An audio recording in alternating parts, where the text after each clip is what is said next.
How do public things, paths, benches, fountains, shape our experience of our environment?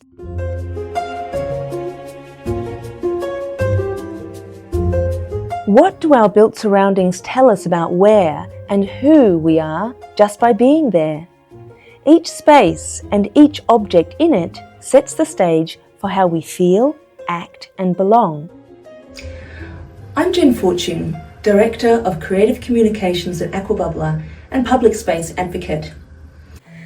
Over the last 10 years, I have designed and led campaigns about the importance of hydration, not just in terms of its role in making us alert and primed for learning, but for the broader scopes of community well-being and long-term public benefit. My work began with making the case for how our Australian-made drinking fountains encourage and establish healthy hydration habits in students.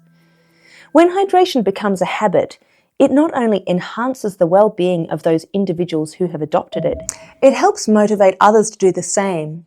This momentum creates the conditions in which a positive, sustainable culture around water drinking starts to take root and grow. My initial area of interest in hydration was around its role in well-being, understanding how its physiological benefits favour learning.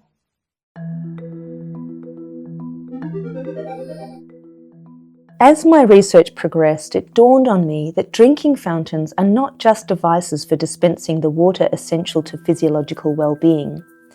They are more than this. They are functional objects that can potentially make a significant contribution to civic good. If they are well designed and conceived of as an integral part of the built environment, drinking fountains can connect up our urban fabric in a way that makes people feel connected to it and to each other, helping civic life flourish.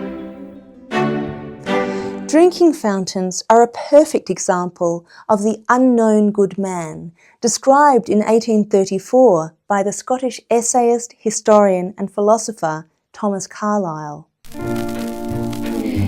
Drinking fountains perform the good works of hydrating people and livening up public space. Their benefits flow beneath the surface of daily life, felt but usually not consciously registered.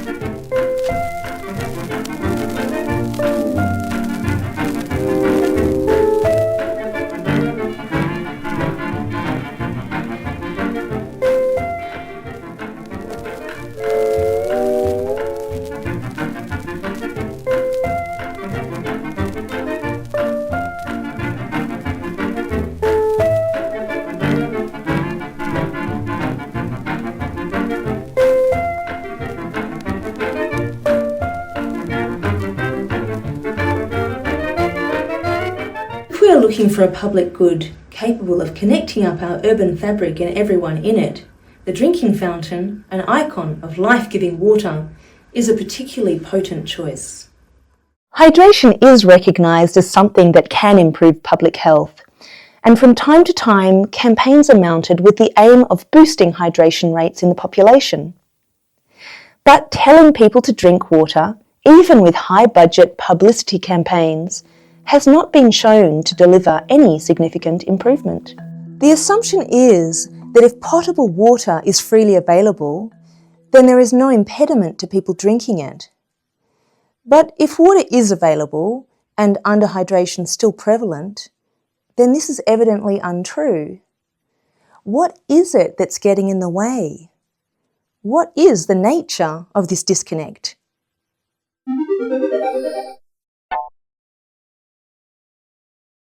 In mid-2023, while developing a CPD for architects on how to make water drinking more appealing in education settings, I came across a series of academic papers presenting empirical research into the complex behaviours involved in water drinking. I was excited to find them. I had never come across anything so precisely relevant to my area of interest before. After reading all 3 papers, incidentally, there are now 4, authored by Dr. Esther Papes and her then PhD student Amy Roger, now a postdoctoral fellow, at the University of Glasgow, I was stunned. Their research offered a clear explanation for what I had come to call this disconnect: the hydration conundrum. Papies and Rogers' empirical research, involving advanced methodologies in data collection, statistical analysis and interpretation, charted new territory for studies into water drinking. Their major findings: 1. Water drinking involves complex behavioural patterns and is not an automatic action. 2. Water drinking is situational and habitual. People must overcome multiple barriers to do it. 3.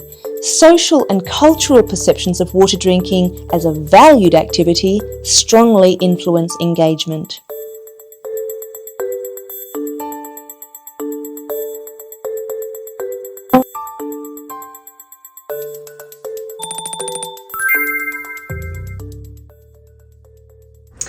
Hydration is a conundrum due to the complexity of the behaviours that it involves. It's our human psychology that's getting in the way. So if we want to improve hydration rates, we have to understand and work with the behavioural psychology around water drinking. With an understanding of water drinking behaviours, architects can choose friendly-looking, pleasant-to-use drinking fountains and locate them in such a way that invites use.